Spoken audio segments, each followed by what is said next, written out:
अब 12 ऋचा वाले 51वें सूक्त का आरंभ है।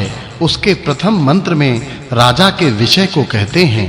भावार्थ, हे राजपुरुषों, बहुत जनों से सत्कृत प्रजाओं के धारण करने में समर्थ जिस राजा की विद्वान लोग प्रशंसा करें, उसी के आप लोग शरण जाओ। फिर उसी विषय को अगले मंत्रों में कहते हैं। भावार्थ, इस मंत्र में वाचक् लुप्तोपमा अलंकार है। जो मनुष्य लोग संपूर्ण विद्याओं में कुशल, सामर्थ्य युक्त, सत्य धारण करता, दुष्ट पुरुषों के ताड़न करने वाले राजा के समीप जावें तो उनको किसी से भी भय नहीं होता है। भावार्थ, इस मंत्र में वाचक् लुप्तोपमा अलंकार है। जैसे ईश्वर से बिजली द्वारा उत्पन्न किया गया सूर्य एकत्र वर्तमान हुआ सर्वत्र विद्यमान सब वस्तुओं को प्रकाशित करता है, वैसे ही एक स्थान में वर्तमान राजा, मंत्री, दूत, पियादे और सेनादि के प्रबंध से संपूर्ण राज्य को विद्या और विनय से प्रकाशित करके ऐश्वर्य के समूह से धर्म की उन्नति के लिए व्यवहार करे। अब प्रजा के प्रशंसा के विषय को अगले मंत्रों में कहते हैं। भावार्थ, विद्वानों को चाहिए कि उसकी ही प्रशंसा करें जो कि प्रशंसा योग्य कर्मों को करे। भावार्थ, इस मंत्र में वाचक् लुप्तोपमा अलंकार है। जो मनुष्यों में धन, विज्ञान और औषधि धारण करते, वे ही राजाओं के कर्मचारी होने योग्य हैं। भावार्थ, मनुष्यों को चाहिए कि ऐसी वाणी ग्रहण करें और सुनें कि जिससे धन संग्रह होता है, सत्य की रक्षा की जाती और जीवन बढ़ता है। अब राजा के विषय को अगले मंत्र में कहते हैं।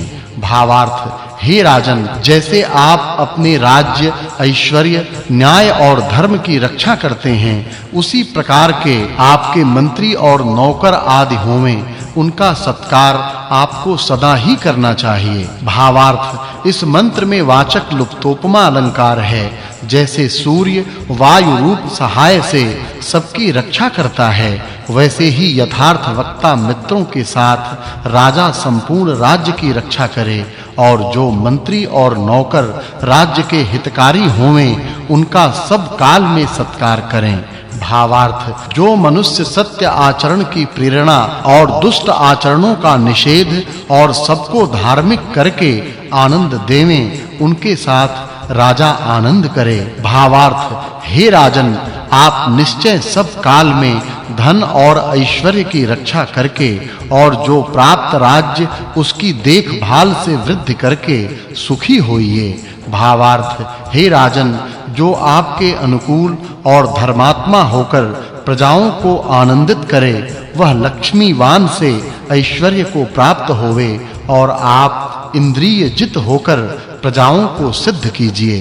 भावार्थ, हे राजन, वही वस्तु आपको खाना तथा पीना चाहिए कि जो पेट में प्राप्त हो तथा विकृत हो रोगों को उत्पन्न करके बुद्धि का नाश न करे और जिससे निरंतर आप में बुद्धि बढ़कर राज्य और ऐश्वर्य बढ़े।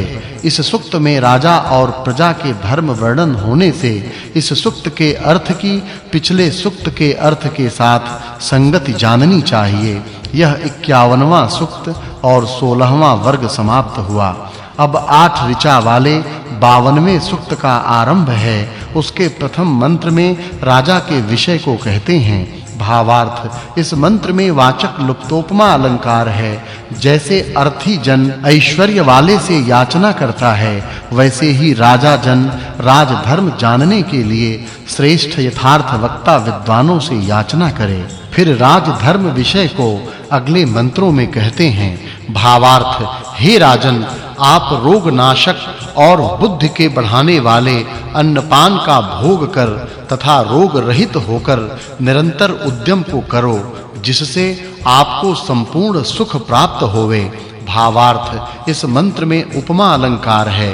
राजा और प्रजाजन आपस के ऐश्वर्य को अपना ही समझें और जैसे स्त्री की कामना करने वाला पुरुष प्रिया स्त्री को प्राप्त होकर आनंदित होता है, वैसे ही राजा धर्म करने वाली प्रजा को प्राप्त कर निरंतर प्रसन्न होवे। भावार्थ, मनुष्यों को चाहिए कि जिन पुरुषों में जैसी विद्या और शीलता होवे, वैसी ही उन पर उत्तम कृपा करें भावार्थ जो राजा के जन ऋत्विजों के सदृश राज्य की वृद्धि करें उनको राजा सत्कार से प्रसन्न करे।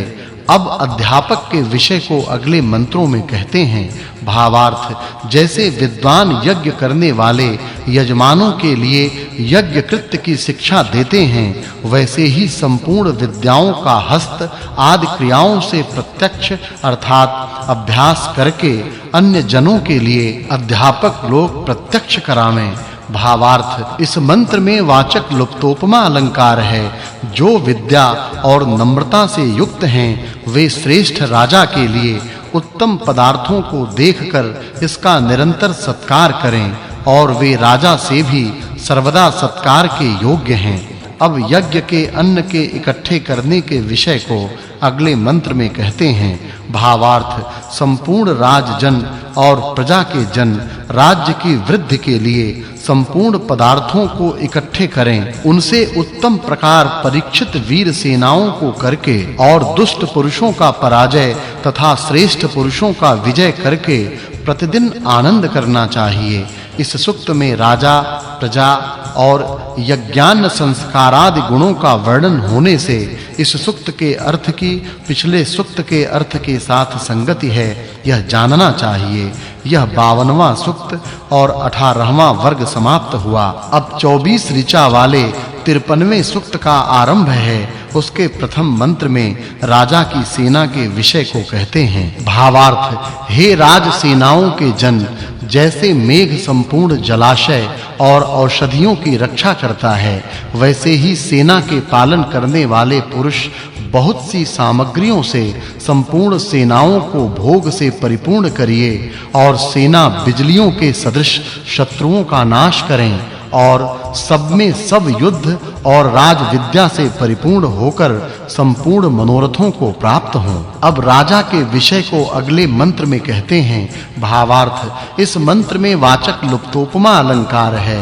हे राजन जैसे पुत्र पिता की सेवा करता है वैसे ही वृद्ध विद्वानों की सेवा करो और कभी धर्म से पृथक न होवो अन्य जनों को सुखी करके सुखी होवो।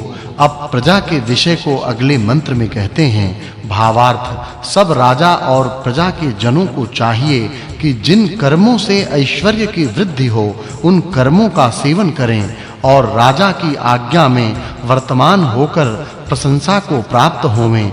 अब विद्वान के विषय को अगले मंत्रों में कहते हैं।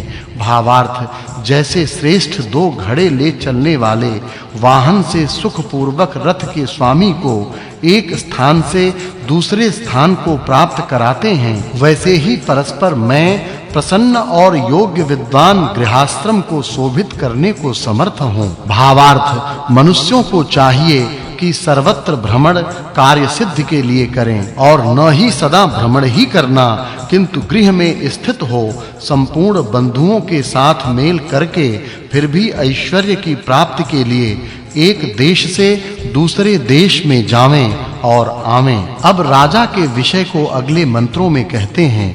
भावार्थ राजा आदि विमान आदि वाहनों का निर्माण कर और उसमें कला यंत्रों को रच के तथा अग्नि आदि पदार्थों को स्थित तथा अलग करके अपनी स्त्रियों के सहित गृह में आवें और देशांतर को जावें। जो स्त्री शूरवीरा हो तो उसके साथ संग्राम के विजय के लिए जावें।